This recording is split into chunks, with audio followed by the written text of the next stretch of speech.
work. I didn't think to test the horn. The horn wasn't working, and that's an MOT failure. So when I went to press the horn, when somebody fucking cut me up, and I was like, "You fucking man!" I was like leaning on the horn, and there's no sound coming out. I was like, "Fuck, the horn didn't work."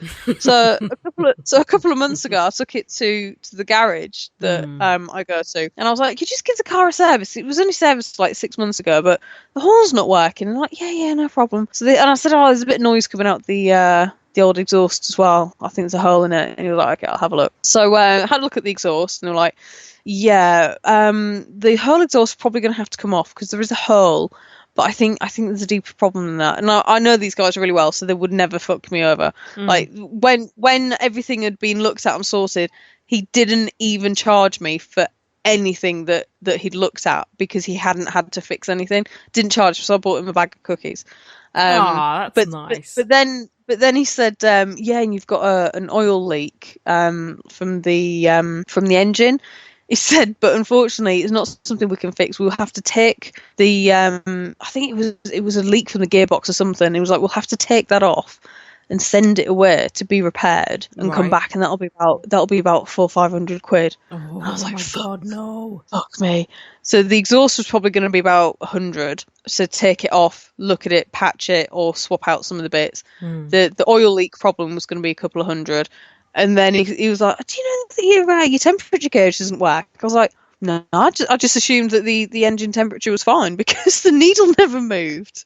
Holy Suddenly shit. looking like a typical woman driver that knows fucking nothing. Yeah. And he was like, "Okay, the horn doesn't work because they disconnected the airbag light. The horn not working, the airbag light is an MOT failure. So when your MOT comes up, you're gonna have to fix it to pass it." I was like, "Right, okay, how much do you think it's going to cost?" He said, "Well, I can't do a diagnostic, but I know a man that can, but it costs £100.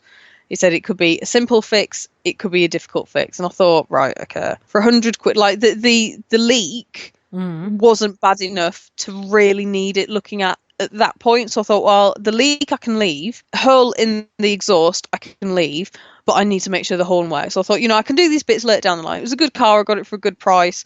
I thought, I like the car. I don't mind putting a bit of work into it because these are problems that once they're fixed, they're not going to cause many problems. Yeah.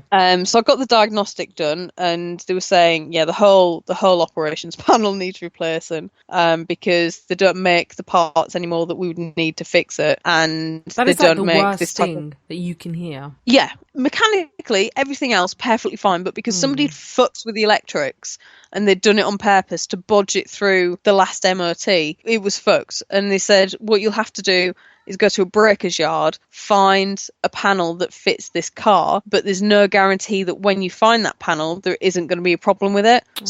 I would, and there's no way to know unless you get a diagnostic on it. So I was like, right, money okay. Too. Yeah, exactly. It would be another £100 once I bought the part to see if that panel would work and then get it fitted. So amounting to a fucking grand just to sort this car out. Yeah, and I'd bought it for $750. It only had 51,000 miles on the clock. Bodywork was fine.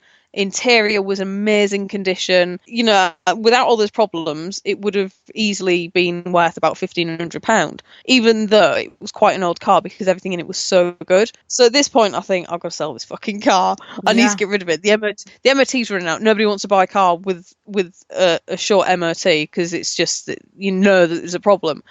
So this weekend, I was like, right, I've got to sort this shit out. I need a new fucking car. And there weren't many automatics around, so I thought, fuck it, I'm just going to have to buy manual. So I test drove a couple of courses, and I got on with it all right, actually. I actually enjoyed it, which I never, ever, ever thought I would say that I enjoyed driving, but I did enjoy test driving these cars. And when I did, I checked everything. I checked the temperature gauge was working. I checked the horn. I checked the electric windows. I checked the electric mirrors. I checked the engine.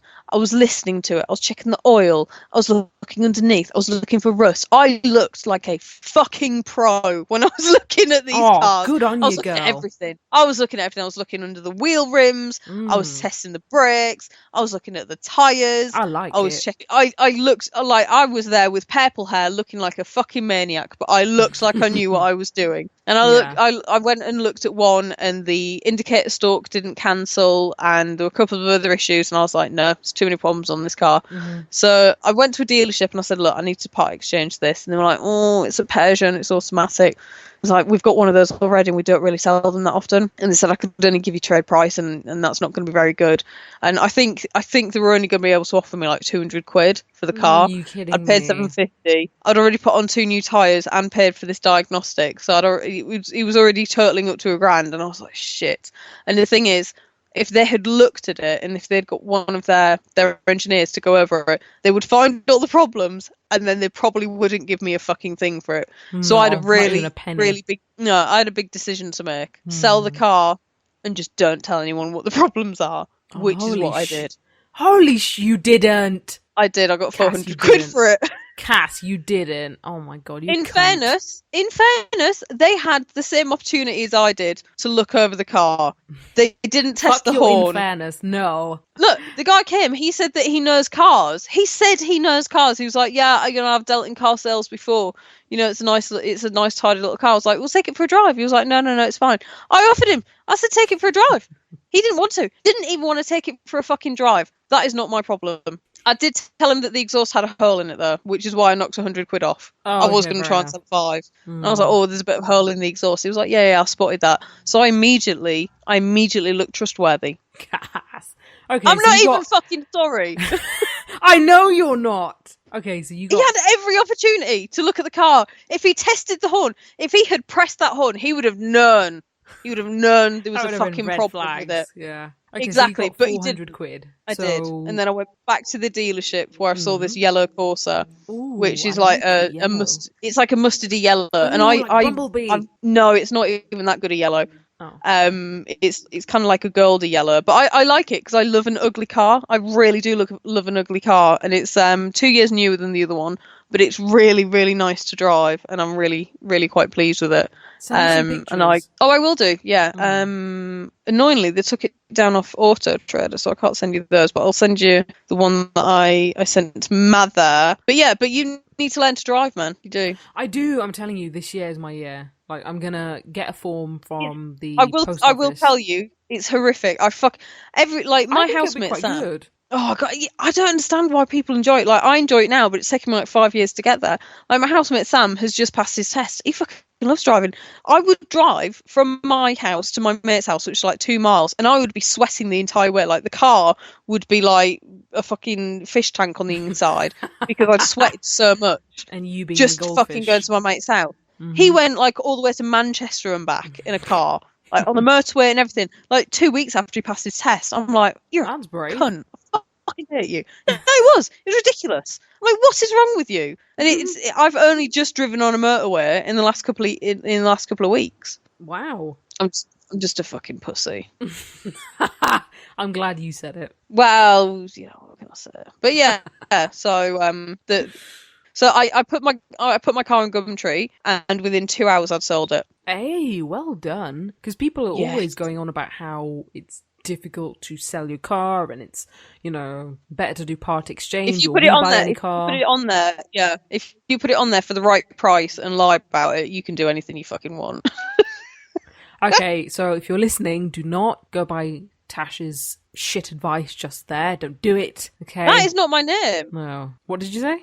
That is not my name. I said Cass. You said Tash. No, I didn't. You said do not go by Tash's advice. No. Look, we are recording this. You can listen back shortly. I will. Oh God. You did it again. I did it again. It's been so long since you've spoken to me that you can't even remember who I am. Do you have any idea how hurt I am by this? Oh, no, honestly. And the thing is, I just spoke to Tash about on Friday, to be honest. Do you know what, though? I think because I love Tash to bits. She's fucking amazing, and we get on so well, and she's hilarious. She's forever making me laugh, honestly, just like you. And I think, so really, it's just because you remind me so much of her, because you're both really cool and awesome, honestly. Do you actually have any idea how lucky you are to have people like me and her in your life? I know, and vice versa. You piles of shit. You're lucky too, okay? But yeah, friends that put up with your crap. Yeah, you've got 2 friends that are so fucking funny. Yeah, I know. It is great, honestly. It is great. Just very quickly, just very quickly before I'm assuming we're coming up to about half an hour. Yes, we are. I was at work the other day and somebody had brought a small child in, and I could hear it down the corridor, like laughing and being full of joy and life. And I messaged on like the work messenger that we've got to the person that was in the room with the child. And I said to her, I was like, do you want to know something? And she was like, go on, surprise me. And I said, the sound of children's laughter makes me want to vomit blood on them. Oh my God. And I heard her laughing from down the corridor about what I said. Guess what? What up? Tash hates kids too. You see, we are the same person. And I bet she loves cats. Yes, she does, and she loves dogs. Well, she's a trainee veterinary nurse. Oh, yes, I remember you telling me, because you told me about her when you had to bury your cat. Yes, I did. Yeah, that was the Gravedigger story. Yeah, because after about 2 hours of meeting me, you were like, oh my God, you're so much like my friend Tash. Yes, I know. Honestly, it was just, I really like how our kind of friendship started and blossomed. And I still remember our first interaction where I was trying to get out of a room with some girls that I thought, this is not gonna work. These aren't the type, you know when you've landed yourself in a situation, you think, shit, how the fuck do I get out? And you're automatically straight away looking for the exit. Yeah, I landed in the same situation with 45 other people. Oh yeah, well. I don't want to be near any of them. Get me out. Like a cat trying to not have a bath, clawing at the bath, trying to bloody get out. And faces. Yeah. But I think it was so great that at that moment when I thought I did it quite subtly and kind of slinked out of the room fairly-ish unnoticed or whatever while they were talking about X Factor or something. And then you come out of your room, you're putting on your blazer. I see you with, your fucking phoenix-coloured hair and your bright eyeshadow and your trainers and all the black, and I just thought, do you know what? Yes, these are my people. At least there is one of my kind. Yes, exactly. There's one of my kind. Please take me with you. Honestly, that's initially what I thought. So, right, let's just fucking talk and strike up a conversation, or just please take me away from here. And we did, and I do remember actually you saying that Tash was a veterinary veterinary nurse, and I remember saying to her, I was like, oh my God, I really wanted to be a vet when I was little. But one, I like animals too much for them to hate me, and two, I'm just not smart enough. No, that's not true. No, God, it is. Fucking, no. I mean, they have, like, it's not like being a doctor where you have one species to know about. You have to know about from fucking goldfish to bloody reptiles. Yeah, exactly. From goldfish to reptiles to it's crazy, and every single one of them is completely different. Like birds' lungs are completely different to fucking cats' lungs. I couldn't do it. It's I can barely remember the fucking letters of the alphabet. So how am I going to know about different like cat joints and dog joints and fucking rabbits?